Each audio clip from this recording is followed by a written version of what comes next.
आज के दिन ही मशहद में, ईरान में उनका जन्म हुआ था। और मैं, चूंकि उनका जन्मदिन है, तो मैं इस मौके पर उनके बारे में दो चार शब्द आपसे कहना चाहता हूँ और एक बेहद ही खास बात आपके साथ शेयर करना चाहता हूँ, जो एक छोटी सी बच्ची ने मुझसे अपील की, हमने उसे पूरा किया।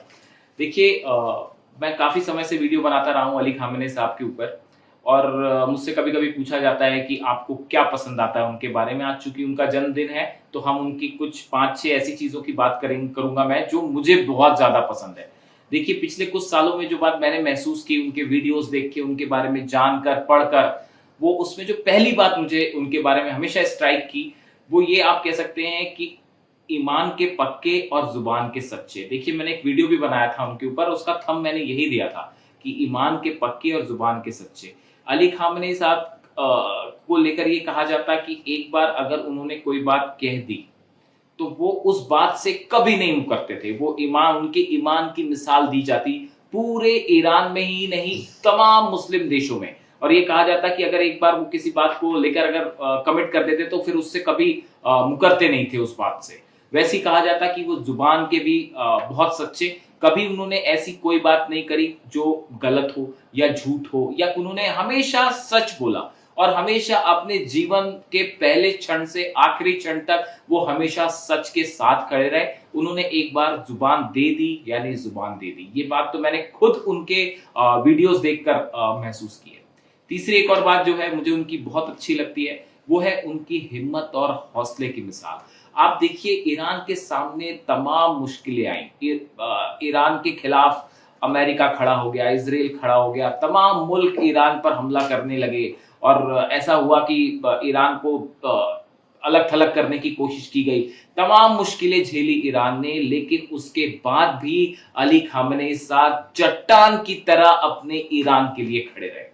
और उनके ये हिम्मत और हौसले की मिसाल जो है, वो देखिए आप अपने जीवन में भी देख सकते हैं। जरूरी नहीं है कि ये सिर्फ ईरान और अमेरिका की लड़ाई की बात की जाए, आप अपने व्यक्तिगत जीवन में देखिए। अक्सर हमारे सामने इस तरह के मोमेंट आते हैं, क्षण आते हैं, जब जीवन में कोई शख्स मिल जाएगा आपको, जो आपको दबाने की कोशिश करेगा, आप पे दबाव डालने की कोशिश करेगा, वो आपको आपसे झूठ बुलवाने की कोशिश करेगा। ऐसे समय में आप याद करिए अली खामेनी साहब को, और आप अपनी सच्चाई पर बस अडिग रहिए, डटे रहिए। जो बात आपको सच लगती है, आप उस पर डटे रहिए। और यही अली खामेनी साहब ने पूरे जीवन में अपना यही संदेश दिया। उन्हें जो बात सच लगी, वो हमेशा उस पर डटे रहे, किसी दबाव के आगे नहीं झुके। शायद ये इमाम हुसैन की टीचिंग्स हैं जो उन्होंने अपने जीवन में उतारी। देखिए, हम चीजें पढ़ते हैं, चीजों के बारे में चर्चाएं करते हैं, लेकिन उसे जीवन में उतारना महत्वपूर्ण है। जो करबला की सीख है, जो इमाम हुसैन की सीख है, उनकी जो सीख है, वो अली खामेनी साहब ने अपने जीवन में उतारी।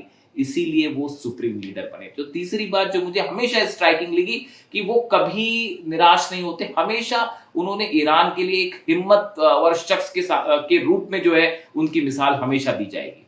आप चौथी बात देखिए, उनका विजन, कमाल की उनकी दूरदृष्टि थी। वो एक सुप्रीम लीडर थे, रिलीजियस लीडर थे, लेकिन उसके साथ साथ उनका विजन बहुत अच्छा था। आप देखिए, उन्होंने इस बात को लेकर वो बिल्कुल साफ थे। जब वो अमेरिका की बात करते या जंग की बात करते, तो वो हमेशा ये कहते कि देखिए, इस जंग के पीछे एक बड़ा मकसद है। ईरान की संस्कृति को खत्म करने की कोशिश है, ईरान की रिसोर्सेस को पर कब्जा करने की कोशिश है, ईरान का जो एक खूबसूरत पुराना इतिहास रहा है, उसको छोटा दिखाने की कोशिश है। ये जंग इस चीज की है। देखिए, कितना खूबसूरत और क्लियर कट विजन था उनका कि दुश्मन क्या चाहता है। इसलिए उन्होंने हमेशा ये बात कही कि ईरान को अपनी संस्कृति पर गर्व होना चाहिए, ईरान के लोगों को अपनी संस्कृति का, कल्चर का प्रचार प्रसार करना चाहिए। फारस की जो सभ्यता है, फारस की जो आप कह लीजिए कि जो वैल्यूज है, इस्लाम के जो वैल्यूज हैं, इस पर आप डटे रहिए और इसका प्रचार करिए। ये संदेश उन्होंने हमेशा दिया। इसके अलावा देखिए, उनका एक लेक्चर सुना मैंने, उसमें उन्होंने कहा कि भाई, किसी भी शख्स के जीवन का लक्ष्य क्या होना चाहिए, जीवन का उद्देश्य क्या होना चाहिए। जीवन का उद्देश्य पैसा कमाना नहीं हो सकता, जीवन का उद्देश्य पावर, सत्ता हासिल करना नहीं हो सकता। जीवन का असली लक्ष्य है, जो वो कहते थे, अपने खुदा को हासिल करना, अपने भगवान को हासिल करना, या क्राइस्ट को। देखिए, उन्होंने कभी ये नहीं कहा कि कोई शख्स अपना धर्म परिवर्तन कर ले, या आप जो है, उनका कहना यह था कि आप जिस भी रिलीजन से हो, चाहे आप हिंदू हो, चाहे क्रिश्चियन हो, चाहे मुस्लिम हो, आप जिस भी ईश्वर को मानते हैं, उसको हासिल करने की कोशिश कीजिए, अपना मन उसमें लगाइए, ईश्वर को हासिल करिए, खुदा को हासिल करिए। यही सच्चा जीवन का लक्ष्य है। ये देखिए कितनी खूबसूरत बात कही। इसीलिए आपने कभी गौर किया हो, जो पांचवी या छठी बात जो भी है, कि उनके चेहरे पे एक अजीब सी शांति होती थी, हमेशा अजीब सा सुकून होता था, एक अजीब सा संतोष, एक अजीब सा आकर्षण होता था। कभी नोटिस किया आपने? देखिए हम सब जीवन में इतने परेशान होते हैं अलग अलग चीजों से। ईरान के सामने इतनी समस्या है, आप सोचिए कितने सालों से ईरान के ऊपर प्रतिबंध लगे हुए हैं। आप सोचिए कितना मुश्किल होगा ऐसे हालात में ईरान को चलाना, लेकिन उसके बाद भी पूरे सुकून के साथ, पूरे आत्मविश्वास के साथ उन्होंने ईरान को एक दिशा दी। और यही आज इसी का नतीजा है, ये अली खामनेई साहब का ईरान है, जो बड़े बड़े मुल्क आज घुटनों पे खड़े हैं, जो हमला करने आए थे ईरान पे, मुंह की खा के वापस लौट गए। देखिए ये हाल हो चुका है। तो मैं कहना ये चाहता हूं कि देखिए उनके जीवन में मुझे ये चीज बहुत ज्यादा आकर्षित करती है, प्रभावित करती है उनसे, कि उनके जीवन में जो एक सुकून उनके चेहरे पर हमेशा दिखाई देता था, मानो वो हर चीज में हमेशा अपने वो खुदा में ही डूबे रहते थे, उसी में लीन रहते थे।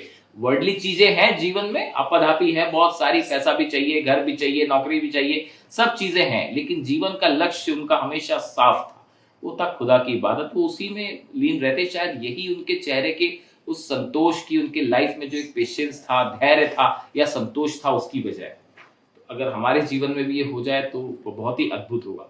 इसके अलावा देखिए बच्चों की अगर हम बात करें तो बच्चों से बेहद मोहब्बत करते थे, वो सब आप जानते ही हैं। सामने बच्चे आ जाएं तो वो उनको अपनी अंगूठी निकाल के दे देते, अपना रुमाल उनको दे देते, बच्चों के साथ वो वक्त बिताते। बच्चों को वो हमेशा ये कहते कि देखो, एक बच्चे ने कहा कि मैं शहीद होना चाहता हूं ईरान के लिए, तो उन्होंने कहा बेटा शहीद तो तुम बाद में होना, पहले डॉक्टर बनो, इंजीनियर बनो, ऐसे काम करो जो मुल्क को आगे बढ़ाए। आप तरक्की करिए, साइंटिस्ट बनिए, डॉक्टर बनिए, स्पेस साइंटिस्ट बनिए, अपने देश को आगे बढ़ाइए। ये सच्चा कंट्रीब्यूशन होगा। ये उनके सपनों का ईरान था जो आगे बढ़ाना चाहते थे, और वो बच्चों से बेहद मोहब्बत करते थे। देखिए मैं अली खामनेई साहब की अगर बात करूं तो फिर मैं अक्सर कहता हूं कि फिर बहुत लंबी बात हो जाएगी, लेकिन मैं चूंकि घर पे भी हूं तो मैं वीडियो को छोटा रखना चाहता हूं। और इसी के आज चूंकि उनका जन्मदिन है, तो मैं एक बहुत ही अद्भुत बात आपसे शेयर करना चाहता हूं। मैंने अपने वीडियो में जिक्र किया था कुछ वक्त पहले कि एक छोटी सी बच्ची जो है वो मेरी सोसाइटी में ही रहती है, वो मेरे लिए खीर लेके आई। तो उसका कहना ऐसा था कि आपने इस बार ईद नहीं मनाई क्योंकि आप दुखी थे अली खामनेई साहब के असैसिनेशन से, लेकिन ईरान जीत गया है। जब सीज फायर हुआ तब की बात है ये, मैंने आप शायद आपको याद भी होगा। तो बच्ची ने कहा मैं आपके लिए खीर लेके आई हूँ और आप खीर खाइएगा। वो मेरी सोसाइटी में रहती है बच्ची। आज हमने वो बच्ची भी ये चाहती थी कि हम किसी तरह से जो है अली खामनेई साहब को याद करें जन्मदिन पे उनके। तो हमने जो है एक छोटे सा कोशिश की, हमने अपनी सोसाइटी में ही एक पौधा लगाया है अली खामनेई साहब के नाम पे, उनके जन्मदिन के मौके पर, ईरान की जीत के लिए, ईरान की सभ्यता और कल्चर के लिए, ईरान और हिंदुस्तान की दोस्ती के नाम पर। और यही शायद हमारी तरफ से एक श्रद्धांजलि हो सकती है अली खामनेई साहब को। वीडियो कैसा लगा जरूर कमेंट करके बताएं, आपकी क्या राय है आप भी सामने रखें। Thank you so much.